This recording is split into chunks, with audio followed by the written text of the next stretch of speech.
왕이 이에 말과 병거와 많은 군사를 보내매 그들이 밖에 가서 그 성읍을 에워쌌더라. 하나님의 사람의 사환이 일찍 일어나서 나가보니 군사와 말과 병거가 성읍을 에워쌌는지라. 그의 사환이 엘리사에게 말하되 내 주여 우리가 어찌하리까 하니 대답하되 두려워하지 말라. 우리와 함께한 자가 그들과 함께한 자보다 많으니라 하고 기도하여 이르되 여호와여 원하건대 그의 눈을 열어서 보게 하옵소서 하니 여호와께서 그 청년의 눈을 여심해 그가 보니 불말과 불병거가 산에 가득하여 엘리사를 둘렀더라. 아람 사람이 엘리사에게 내려오매 엘리사가 여호와께 기도하여 이르되 원하건대 저 무리의 눈을 어둡게 하옵소서 하매 엘리사의 말대로 그들의 눈이 어둡게 하신지라. 엘리사가 그들에게 이르되 이는 그 길이 아니요 이는 그 성읍도 아니니 나를 따라오라. 내가 너희를 인도하여 너희가 찾는 사람에게로 나아가리라 하고 그들을 인도하여 사마리아에 이르니라.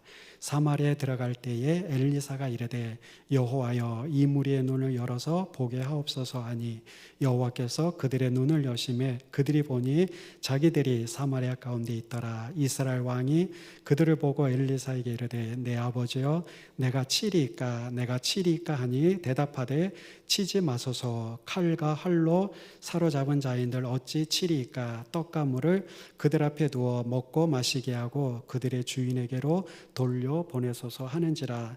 왕이 위하여 음식을 많이 베풀고 그들이 먹고 마심에 놓아 보내니 그들이 그들의 주인에게로 돌아가니라.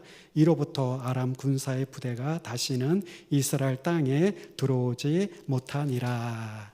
아멘. 우리 주변에 계신 분한테 인사 좀 드릴까요? 한 주일 동안 수고 많으셨습니다. 비도 오고 날씨도 너무 더운데 너무너무 수고들 많으셨습니다. 몇 주 전에 제 초등학교 3학년 조카 손자가 이런 질문을 하더라고요.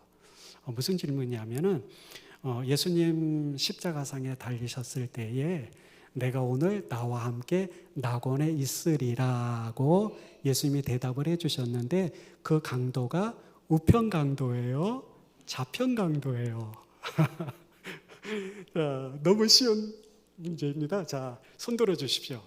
좌편 강도라고 생각하시는 분. 한 분도 안 계시는군요. 그럼 우편 강도라고 생각하시는 분. 한 분, 두 분, 둘 다 말다. 아니면은 난 모르겠다. 아니면은 좌편도 우편도 아니다. 손 들어 주십시오.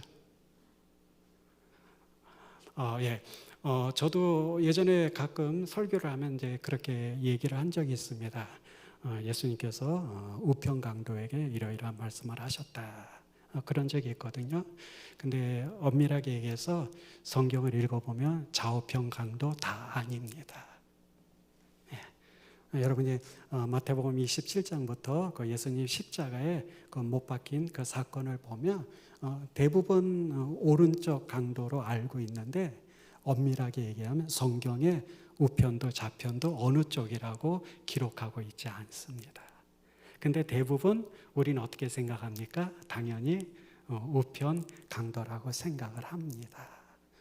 우리가 성경을 읽으면서 그냥 막연하게 그냥 그런가 보다 이렇게 생각하고 그렇게 알고 넘어갈 때가 많은데 성경을 읽을 때 우리가 주의하게 자세하게 읽으면서 우리가 봐야 할 필요가 그 한 가지에서도 있지 않나 생각을 합니다. 오늘 이 말씀을 드리는 이유는 그렇습니다. 오늘 이 본문의 배경은 아람 혹은 수리아 혹은 시리아라고도 부릅니다. 이 아람 왕이 이스라엘을 공격하기 위한 작전 계획을 그의 신하들과 함께 세우게 됩니다. 그리고 그 전쟁은 이스라엘과 전면전이 아니라 그냥 국지전으로 여기 툭 치고 저기 툭 치고 하는 그러한 전쟁이었습니다. 그런데 아람 왕이 계획을 할 때마다 엘리사가 하나님의 특별한 은사, 마치 천리안을 가지고 있는 것처럼 그 모든 공격에 대한 계획을 엘리사가 다 알게 됩니다. 그래서 그 계획을 이스라엘 왕에게 그 정보를 다 넘겨줍니다. 그래서 아람 왕은 매 공격기마다 그 모든 공격이 실패로 돌아가게 됩니다. 그러자 아람 왕이 생각을 합니다. 분명히 우리 신하 중에 배신자가 있을 것이다. 그래서 신하들을 모아놓고 너희 중에 배신자가 있느냐라고 지금 다그치는 내용이 8절에부터 13절까지의 내용입니다. 그러자 그 이야기를 들은 한 신하가 이 아람 왕에게 그렇게 말합니다. 왕이여, 우리 중에 배신자가 있어서 그런 게 아니라 이스라엘에 엘리사라는 선지자가 왕이 침실에서조차 이야기한 모든 것들을 다 듣고 다 알고 그래서 우리가 매번 이렇게 실패를 하는 것입니다 라고 신하 중에 한 명이 이야기를 합니다. 그러자 아람 왕이 어떻게 합니까? 여기 14절에 이렇게 기록이 되어 있습니다. 거기 14절에 보면 여기 화면에는 나오지가 않네요. 14절에 보면 왕이 이에 말과 병거와 많은 군사를 보내매 그들이 밤에 가서 그 성읍을 에워 쌌더라. 결론은 한 가지입니다. 엘리사를 잡아오는 겁니다. 잡아와야 됩니다. 그래서 그 엘리사 한 명을 잡기 위해서 성경에 기록한 것처럼 말과 병과 아주 강력한 군사를 엘리사가 있는 도단성으로 보내게 됩니다. 그게 8절에서 14절까지의 내용입니다. 그런데 본문에서 저는 오늘 여러분과 함께 살펴보고 싶은 것은 성경에 보면 이 엘리사를 향해서 성경은 특별하게 그를 호칭을 하고 있습니다. 뭐라고 부르냐면 9절에 보면 이렇게 말합니다. 하나님의 사람이. 그러니까 엘리사를 향해서 뭐라고요? 하나님의 사람이라는 겁니다. 그리고 10절도 마찬가지입니다. 10절에서도 하나님의 사람이라고 말합니다. 그리고 15절에서도 하나님의 사람의 사환이. 자, 엘리사를 뭐라고 부른다고요? 하나님의 사람이라는 거예요. 하나님의 사람. 여러분, 이게 얼마나 위대한 표현입니까? 하나님의 사람. 하나님의 사람. 오늘 성경은 1차적으로 엘리사를 하나님의 사람으로 부르고 있지만 오늘 여기 나와 있는 여러분 한 분 한 분 우리 모두가 다 누구입니까? 누구? 하나님의 사람이라는 거예요. 여러분, 우리는 이 위대한 정체성, 호칭을 우리는 갖고 있습니다. 나는 누구다? 나는 하나님의 사람이라는 거예요. 얼마나 놀라운, 얼마나 위대한 표현입니까? 나는 하나님의 사람이다. 여러분, 어떠한 상황 속에서든지 어떠한 환경 속에서든지 여러분을 짓누르고 여러분 어떠한 가운데 있든지 나는 하나님의 사람이라는 이 한 가지, 이걸 잊지 마시기를 바랍니다. 그런데 중요한 것은 무엇입니까? 문제는 그렇다면 하나님의 사람이 누구냐라는 거예요. 하나님의 사람이 어떠한 사람이냐는 거예요. 하나님의 사람이 가지고 있는 그 특징, 그걸 우리 오늘 성경을 통해서 여러분과 함께 살펴보고 싶습니다. 그런데 오늘 우리가 읽었던 이 본문에서는요, 하나님의 사람이 누구인지 너무나 단순하게 우리에게 가르쳐주고 있어요. 너무나 명료하게. 어떻게 보면 제가 오늘 여러분에게 설교할 필요가 없을 정도로 우리에게 분명하게 오늘 본문은 하나님의 사람이 가지고 있는 그 특징에 대해서 우리에게 말씀해주고 있습니다. 저는 이 시간 이 말씀을 여러분과 함께 살피면서 여기 있는 우리 모두가 하나님이 원하는 하나님의 사람이 되기를 간절히 소원해 봅니다. 자, 첫째, 우리 그 첫 번째 말씀이 15절과 16절 상반절에 기록이 되어 있습니다. 자, 보실까요? 15절, 하나님의 사람의 사환이 일찍이 일어나서 나가보니 군사와 말과 병거가 성읍을 에워쌌는지라. 그의 사환이 엘리사에게 말하되 아, 내 주여 어찌하리이까. 자, 16절, 대답하되 뭐하지 말라? 두려워하지 말라. 여러분, 하나님의 사람의 첫 번째 특징입니다. 뭐하지 말라? 두려워하지 말라는 거예요. 예, 하나님의 사람은 두려워하지 않습니다. 두려워하지 않아요. 사실 오늘 이 본문의 내용을 보면 두려워할 수밖에 없는 상황이에요. 그 엘리사 한 사람을 잡기 위해 기마와 병거와 그리고 강력한 중무정한 군대를 뭡니까? 보낸 것 자체가 아이러니한데 그들이 지금 성을 포위하고 생명을 위협하고 있어요. 그러니 어찌 두렵지 않겠습니까? 그래서 사환이 여기 뭐라고 말합니까? 아, 내 주여, 우리가 어찌하리까? 아, 내 주여, 우리가 무엇을 할 수 있겠습니까? 라면서 마치 생을 포기한 듯한 그런 좌절과 그런 탄식을 지금 엘리사의 사환이 외치고 있는 겁니다. 그런데 선지자는 이런 상황에서 두려워하지 말라는 거예요. 이것이 오늘 본문에 나타난 하나님의 사람이 가지고 있는 첫 번째 특징입니다. 그러면서 여러분, 왜 두려워하지 말라는 거죠? 이유가 있을 거 아니에요. 자, 그 내용에 대해서 16절 하반전에 이렇게 나와 있습니다. 뭐라고 말합니까? 대답하되 두려워하지 말라. 우리와 함께한 자가 아람의 군대보다 많다. 그런데 우리 성경은 기록이 안 돼 있는데 원래 성경에 보면 앞에 접속사 왜냐하면이라는 단어가 들어갑니다. 왜냐하면 우리와 함께한 자가 뭐라고요? 아람의 군대보다 많다는 거예요. 자, 그렇다면 또 성경에서 말하죠. 그럼 과연 엘리사와 함께한 그들이 누굽니까? 17절입니다. 17절 하반절에 보니까 그가 보니 불말과 불병거가 산에 가득하여 엘리사를 둘렀더라. 여러분, 엘리사 종은 지금 눈에 보이는 그 현실의 환경 앞에 두려워하고 있는 거예요. 어떻게 보면 이것이 오늘 우리들의 모습이기도 합니다. 사실 우리는 어떻습니까? 매일 두려움 가운데 살아요. 사실 두려움은 우리 인간 실존에 있어서 본질적인 문제 중에 하나입니다. 그래서 성경은 많은 학자들이 이야기합니다.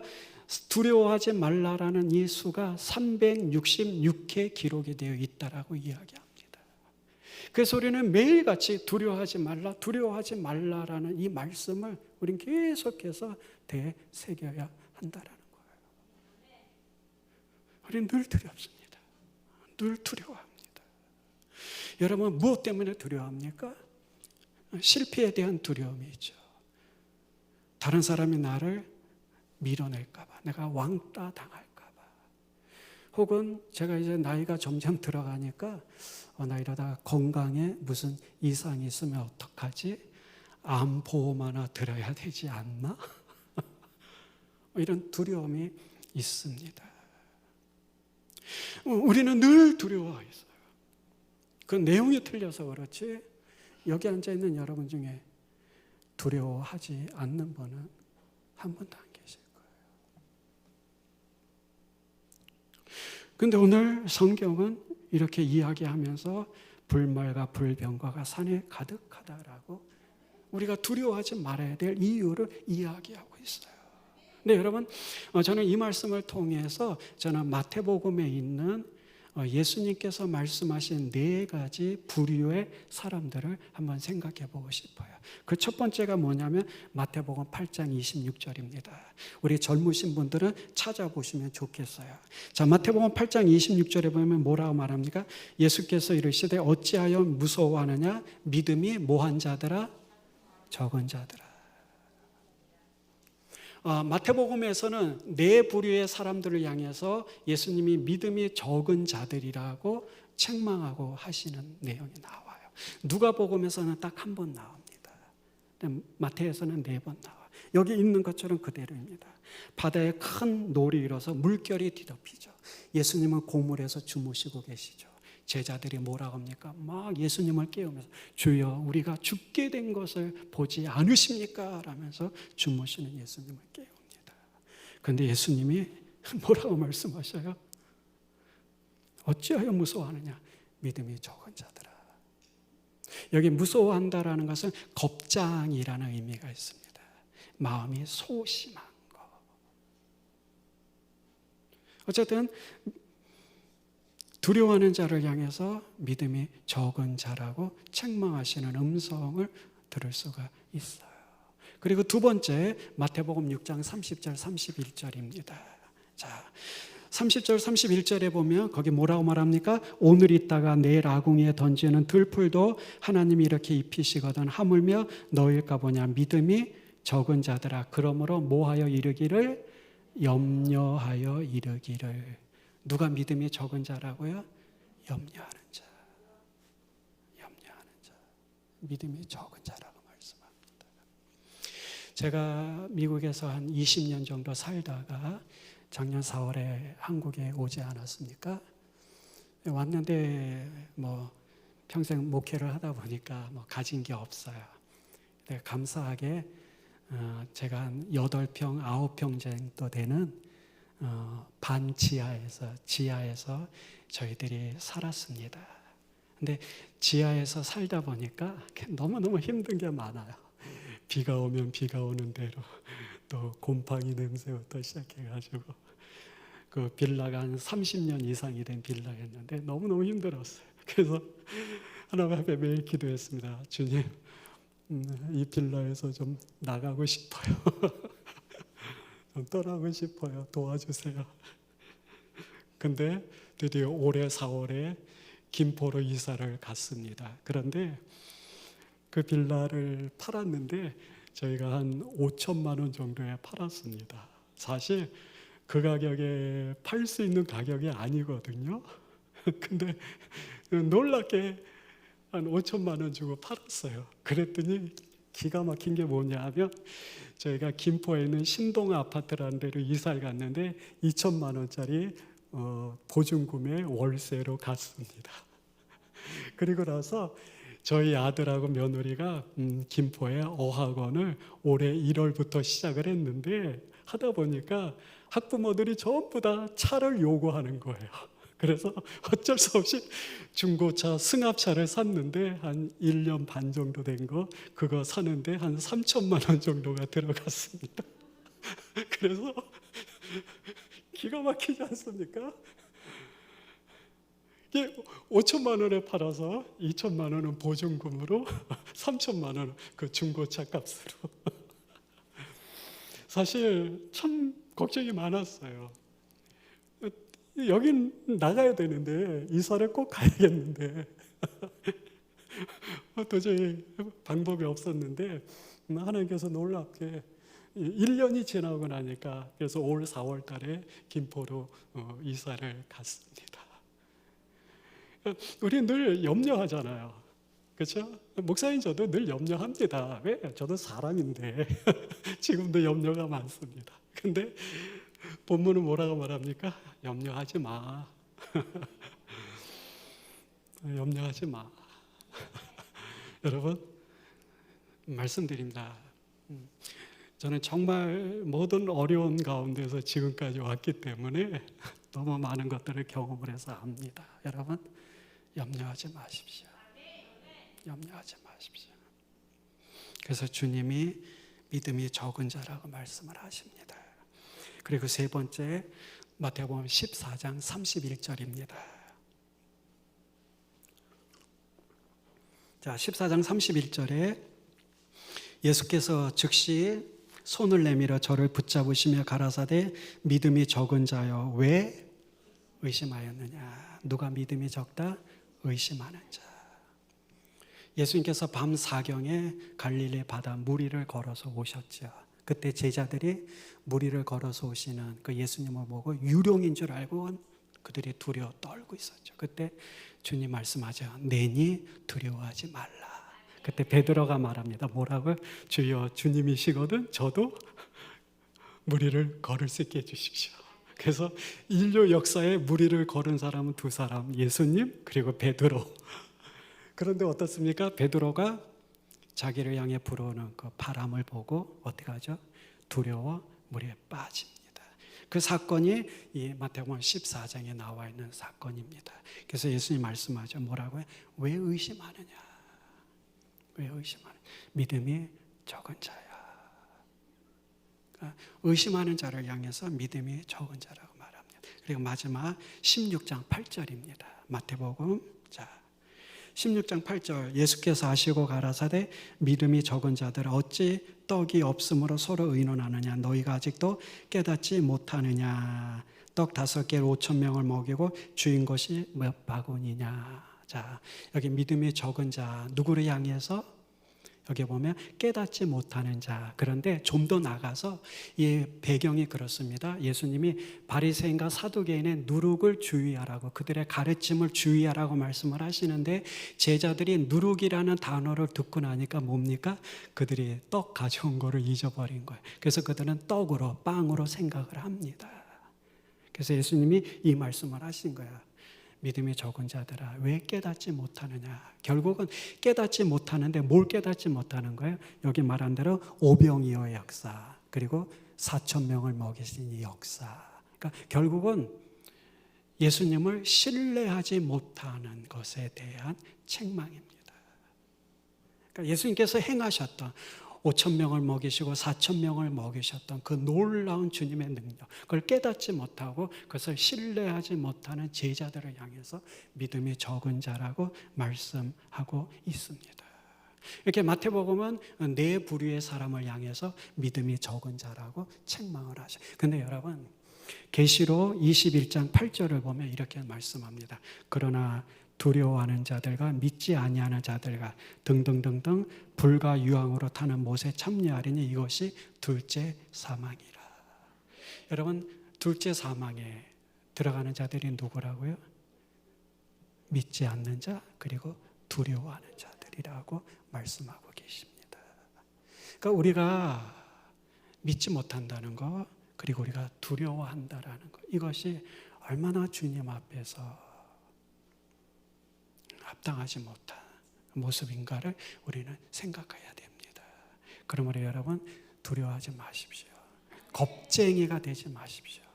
의기소침 마시고요. 여러분, 나가셔야 합니다. 자, 여기 두 번째 하나님의 사람의 특징이 17절에 나와 있습니다. 자, 17절 보시겠습니다. 기도하여 이르되 여호와여 원하건대 그의 눈을 열어서 보게 하옵소서 하니 여호와께서 그 청년의 눈을 여시매 그가 보니 불말과 불병거가 산에 가득하여 엘리사를 둘렀더라. 자, 하나님의 사람의 두 번째 특징 너무 분명하죠? 뭐 하는 사람입니까? 기도하는 사람. 기도하는 사람. 기도하는 사람. 여기 두려워하는 사환을 위해서 엘리사가 기도합니다. 여기 오늘 우리가 읽은 본문에는 총 3번의 기도가 나오는데, 첫 번째가 엘리사 사환을 위한 기도, 그리고 두 번째 기도가 18절입니다. 18절, 아람 사람이 엘리사에게 내려오매 엘리사가 또 여호와께 기도하여 이르되 원하건대 우리의 눈을 어둡게 하옵소서 하며 엘리사의 말대로 그들의 눈을 어둡게 하신지라. 두 번째고요. 세 번째 20절입니다. 20절, 사마리아에 들어갈 때 엘리사가 이르되 여호와여 이 무리의 눈을 열어서 보게 하옵소서 하니 여호와께서 그들의 눈을 여심해 그들이 보니 자기들이 사마리아 가운데 있더라. 여러분, 엘리사의 기도를 통해서 그 사환의 눈이 열려서 불말과 불병거가 도단성을 두르고 있는 이 놀라운 장면을 목격하게 됩니다. 아람의 군대는 수적인 우세를 몰고 엘리사를 잡으러 왔지만 엘리사를 둘러 진을 치고 있던 것은 뭡니까? 바로 선지자 엘리야를 태우고 하늘로 올라갔던 뭐예요? 불말과 불병거였어요. 여러분, 엘리사를 둘러싸고 있는 거는 아람 왕이 보낸 그런 말, 그런 짐승이 아니었어요. 그 생명이 호흡에 있는 수에 칠 가치조차 없는 인간이 아니었어요. 그러니 엘리사를 보호하고 있던 것은 바로 하늘의 불병거와 불말이었어요. 여러분, 이게 어떻게 상대가 되겠습니까? 여러분, 이사야 37장에 보시면 놀라운 사건이 나오는데요. 아스로 왕 사네립이 유다를 공격합니다. 히스기야 왕을 공격하면서 온갖 저주스러운 말로 하나님을 모욕하고 유다를 욕합니다. 그때 선지자 이사야가 히스기야 왕과 유다 백성들 앞에 이렇게 말합니다. 아수르 군사 한 명도 예루살렘을 향하여 화살을 쏘지 못할 것이며 하나님의 열심히 예루살렘 성을 보호하실 것이다 라고 선포합니다. 그리고 여러분 37장 6절에 이렇게 기록이 되어 있습니다. 37장 6절입니다. 여호와의 사자가 나가서 The angel of God, 하나님의 천사입니다. 하나님의 천사가 나가서 아수르 진중에서 몇만을 죽이죠? 18만 5천을 침으로 아침에 일찍 일어나 본즉 다 뭐가 됐습니까? 다 dead bodies, 다 죽은 시체들 뿐이었다는 거예요. 여러분, 한 천사가 그 사네립의 군사, 아수르 그 강력한 군사 18만 5천 명을 그 자리에서 그들을 쳐서 시체로 만들었어요. 근데 여러분, 이게 상대가 되겠습니까? 안 되죠. 그러니 두려워하지 말라는 거예요. 이 놀라운 하나님의 능력을, 이 놀라운 하나님의 구원, 이 놀라운 하나님의 보호하심을 믿으라는 거예요. 여러분, 제가 고등학교 때 음대를 다니시는 교회 누님이 저한테 국립국장에서 열린 음악회 티켓을 주셨어요. 그래서 제가 고등학교 2학년 때 태어나서 처음으로 국립국장이라는 데를 가봤어요. 그리고 태어나서 처음으로 유명한 교수님들이 노래하는 그 음악회를 보고 들을 수 있는 기회를 가졌어요. 정말 저한테 너무너무 소중한 경험이었어요. 고등학교 때. 야, 세상에 이런 것도 다 있구나. 세상에. 그러면서 제가 속으로 감탄을 했어요. 한참 음악을 감상하고 듣고 있는데 갑자기 누가 옆에서 저를 툭툭 치는 거예요. 자꾸만 저를 치는 거예요. 그래서 놀라서 눈을 뜨니까 그분이 하는 말이, 학생, 음악회 다 끝났어. 음악회 다 끝났다는 거예요. 그러니까 저는 그 음악회를 들으면서 뭐 한 겁니까? 저는 계속해서 졸고 있었던 거예요. 계속해서 졸았던 거예요. 그러니까 같이 옆에서 지켜보던 그 어르신이, 이게 젊은 학생이 와서 눈을 감고 계속 졸기만 하니까 짜증이 난 거죠. 그러니까 다 끝났어, 학생. 그때 얼마나 창피하든지. 너무너무 창피했어요. 근데 저는 그때 알았어요. 음악도 들을 수 있는 귀가 있어야 되는구나. 여러분, 저는 아무리 우리나라에서 알아주는 교수님일지라도 저한테는 그게 다 자장가로밖에 안 들렸어요. 저는 피카소의 그림이 아무리 유명할지라도 우리 동네 풍경화를 그린 게 제 눈에는 더 아름다워 보여요. 왜? 저는 피카소의 그림을 볼 수 있는 눈이 없기 때문에 그래요. 여러분, 여기 엘리사의 3번의 기도에 나타난 공통점을 여러분 발견하셨나요?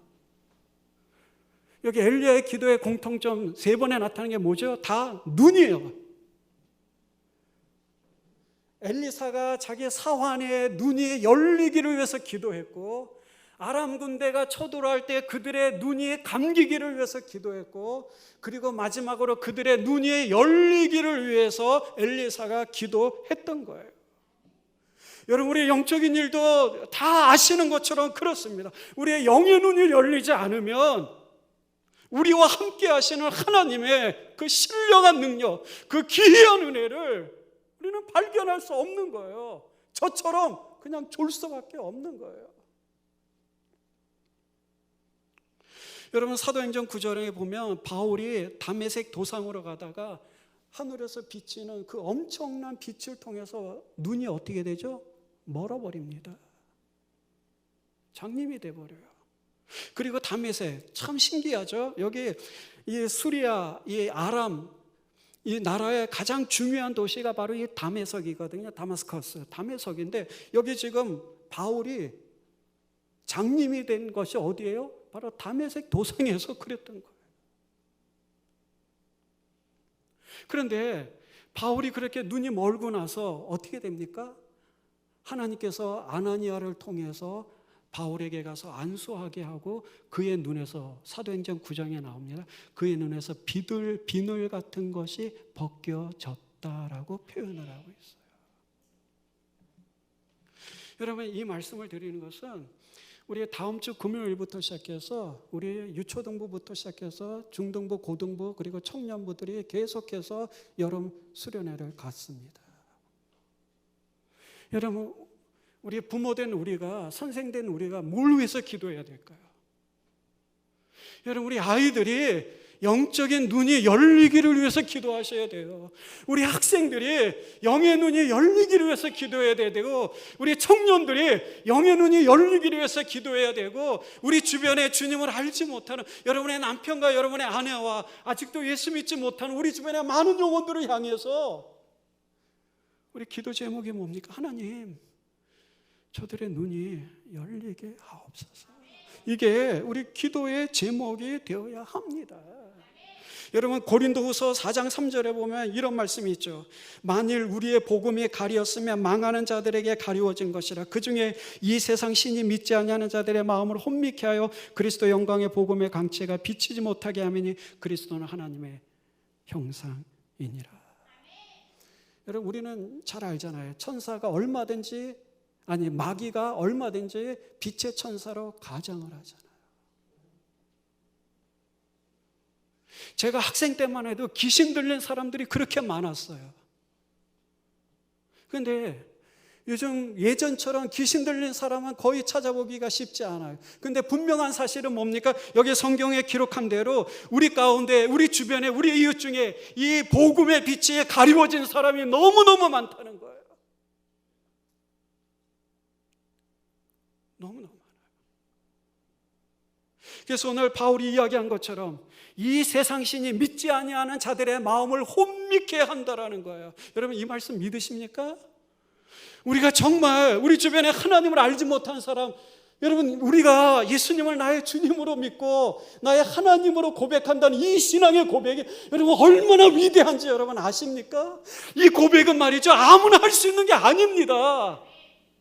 이건 아무나 할 수 있는 게 아니에요.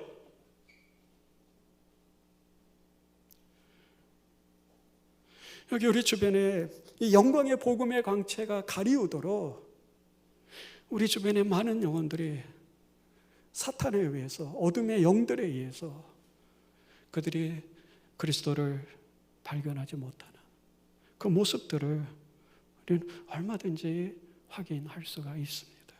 우리는 사탄이 천사의 가면을 쓰고 인생의 눈을 가리워서 보지 못하게 하는 이런 어둠의 존재를 우리가 잘 알고 있습니다. 여러분, 오늘 이제 딱 일주일 남았습니다. 다음 주 금요일 22일부터 시작하는 우리 여름학교를 위해서 우리 아이들, 우리 학생들, 우리 청년들, 우리 대학생들을 위해서 여러분 그들의 눈과 마음이 열려지기를 위해서 기도해 주시기를 부탁을 드립니다. 세 번째 나타난 특징이 21절과 22절입니다. 21절에 보니까 이스라엘 왕이 그들을 보고 엘리사에게 이르되 내 아버지여 내가 치리까 내가 치리까 하니 대답하되 치지 마소서 칼과 활로 사로잡은 자인들 어찌 치리까 떡가물을 그들 앞에 두어 먹고 마시게 하고 그들의 주인에게로 돌려보내소서 하는지라. 이스라엘 왕은 당연히 그들을 쳐 죽이기를 원하죠. 여러분, 아모스서에 보면 하나님께서 이방 나라들을 심판하시는 내용이 나옵니다. 그런데 아모스서 1장 3절부터 시작해서 하나님이 이방 나라를 심판하시는데 가장 먼저 말씀하시는 나라가 바로 이 아람이에요. 아람입니다. 이 아람 나라는 말이죠, 이스라엘과 유다에 있어서 평생 이스라엘을 괴롭힌 적국이에요. 그러니 생각해 보십시오. 이거 가만히 굴러들은, 이거 가만두면 이거 바보죠. 그러니까 이스라엘 왕이 내가 죽일까요? 내가 죽일까요? 라고 두 번씩이나 재차 강조하면서 묻습니다. 그런데 하나님의 사람 엘리사가 어떡합니까? 설령 그들이 전쟁의 포로일지라도 그들을 죽여서는 안 된다는 거예요. 그리고 왕이 잡은 포로들이 아니기에 그들을 더욱 죽여서 안 된다는 거죠. 그래서 어떻게 합니까? 떡과 물을 주어 그들을 먹고 마시게 하고 그들의 주인에게로 돌려보내라고 말하고 있습니다. 여러분, 하나님의 사람의 세 번째 특징이 뭡니까? 원수를 뭐 하라는 거예요? 대접하라는 거죠. 예수님 말씀 마태복음 5장에 보면 원수를 사랑하라는 거겠죠. 원수를 향해서 좀 친절을 베풀라고 지금 이야기하고 있습니다. 저는 솔직한 얘기로 원수를 사랑하라. 이건 너무너무 어려운 것 같아요. 그래서 좀 바꿨습니다. 원수를 향해 대접하라. 원수를 향해서 좀 친절하라. 그 정도는 할 수 있을 것 같아요. 그러다 보면 사랑도 하게 되겠죠. 여러분, 이 말씀을 통해서 솔로몬이 잠언 25장 21절에서 이렇게 말합니다. 내 원수가 배고파하거든 식물을 먹이고 목말라 하거든 물을 마시우라. 그리하는 것은 피 스스로 그의 머리에 놓는 것과 일반이요 여호와께서는 내게 상을 주시리라. 이렇게 하는 것이 원수인 그들에게 머리 위에 두는 그 고통이고, 그렇지만 그 친절과 그 대접과 그 사랑을 베푸는 나에게는 뭐라고 말합니까? 내게 여호와께서 상을 주시겠다라는 거예요. 이 말씀을 붙잡고 사도 바울이 로마서에서 그대로 말씀하지 않습니까? 12장 20절 21절에 내 원수가 줄이거든 먹이고 목마르거든 마시우라. 그리함으로 내가 숯불을 그 머리에 쌓아 놓으리라. 그리고 21절에 좀 더 적극적으로 말합니다. 뭐라고요? 악에게 지지 말고 선으로 악을 이기라는 거예요. 결국 구약에 나타난 이 원수를 향한 이 내용이 솔로몬과 그리고 바울에게 그리고 예수님께서 우리에게 그대로 말씀하시는 그 내용인 것을 우리가 보게 됩니다. 여러분, 말씀을 정리하도록 하겠습니다. 여러분, 인류 역사에 있어서 기독교를 가장 대적했던 철학자 중에 한 사람이 있다면 바로 신은 죽었다라고 외쳤던 니체일 겁니다. 제가 얼마 전에 어떤 책을 보다가 여기 니체가 권력의 의지라는 책에서 이렇게 기록한 것을 제가 읽고 좀 충격을 받았습니다. 뭐냐면 한번 들어보십시오. 기독교인은 예수가 명령한 행위를 한 번도 실천한 적이 없다. 우리 성도들이 한 번도 예수님의 명령을 실천한 적이 없다고 니체가 그걸 지적하고 있습니다. 믿음으로 의롭게 된다라는 이 뻔뻔스러운 주장이 나온 이유는 믿음으로 의롭게 된다는 걸 뻔뻔스러운 주장이라고 이야기합니다. 예수가 요구한 행위를 널리 천명할 용기와 의지가 교회에 없었기 때문이다라는 거예요. 그러니까 철학자 니체가 봤을 때는 교회는 예수님의 명령을 전혀 행하지 않는다는 거예요. 그러면서 말한 게 뭡니까? 믿음으로 의롭게 된다는 이 말씀 때문에 뭡니까? 이 말씀 때문에 예수님이 우리에게 요구하는 행위를 행할 그 이유, 그런 명분, 그런 것들을 없앴다라는 거예요. 여러분, 저에게는 이 말이 사실은 참 충격으로 다가왔습니다. 여러분, 오늘 하나님의 사람이라는 이 엘리사에 대한 이 말씀, 제가 여러분에게 말씀드리지 않아도 이미 다 우리가 알고 있는 거예요. 근데 문제는 여기 니체의 말에 빗대어서 여러분들에게 드리고자 한다면 뭡니까? 우리는 예수님이 명령한 이 명령을 아무도 행하지 않는다라는 거예요. 왜? 우리는 믿음으로 의롭게 되었기 때문에. 그래서 그리스도인들은 내세만 생각하고 이 세상에 관심이 없다라는 거예요. 사랑하는 여러분, 여기 아람 군대를 향해서 여기 결론적으로 23절에 이렇게 말하죠. 왕이 엘리사의 말대로 음식을 넣고 대접을 합니다. 그리고 마지막에 이로부터 아람 군사의 부대가 다시는 이스라엘 땅에 들어오지 못했다라고 말하고 있어요. 그런데 말이죠, 6장 23절 이하에 넘어가면 7장으로 넘어가면 또 어떻게 됩니까? 아람 군사가 또 쳐들어와요. 사실은 엘리사의 선처가 그렇게 오래가지 못하는 모습들을 봅니다. 평생 아람 군대는 이스라엘을 괴롭혀요. 근데 오늘 이 말씀을 통해서 우리에게 무엇을 교훈합니까? 하나님의 사람으로 다시 한번 말씀드립니다. 두려워하지 마시기를 주님의 이름으로 부탁을 드립니다. 우리와 함께한 자가 저들과 함께한 자보다 많습니다. 그리고 우리가 잘 아는 대로 히브리서 1장 14절에 모든 천사들을 부리는 영으로서 구원 얻을 후사들을 위하여 섬기라고 보내심이 아니냐라고 히브리서 기자는 이야기합니다. 하나님이 우리에게 누굴 붙였다고요? 천사를 붙였다는 거예요. 왜? 그 천사를 통해서 바로 하나님의 후사가 된, 그리스도의 후사가 된 우리들을 뭐 하라고? 우리들을 섬기라고 보냈다라는 거예요. 여러분, 나와 하나님의 천사가, 나와 하나님의 신이 함께합니다. 두려워하지 마시고 담대하시길 바랍니다. 하나님이 우리와 함께 하시는 줄로 믿습니다. 그리고 아람의 그 어떠한 군대, 이 세상의 어떠한 군대보다 하나님의 군대가 더 강하다라는 이 말씀 마음에 새기시기 부탁을 드립니다. 마지막으로 우리 신약에서 디모데전서 6장 11절 12절에서 이렇게 말하고 있습니다. 같이 한번 다 같이 읽겠습니다. 시작. 오직 너 하나님의 사람아, 이것들을 피하고 의와 경건과 믿음과 사랑과 인내와 온유를 쫓으며 믿음의 선한 싸움을 싸우라. 영생을 취하라. 이를 위하여 내가 부르심을 입었고 많은 증인 앞에서 선한 증거를 증거하였도다. 오늘 사도 바울은 디모데를 통해서 오직 너 하나님의 사람아 라고 우리를 향해서 다시 한번 하나님의 사람으로서 취해야 할 그런 자세들, 그런 내용들을 우리에게 소개하고 있습니다. 여러분, 우리 남은 생애 동안 믿음의 선한 싸움을 싸우는 우리 모두가 되시기를 주님의 이름으로 축원합니다. 주께서 우리와 함께 하십니다.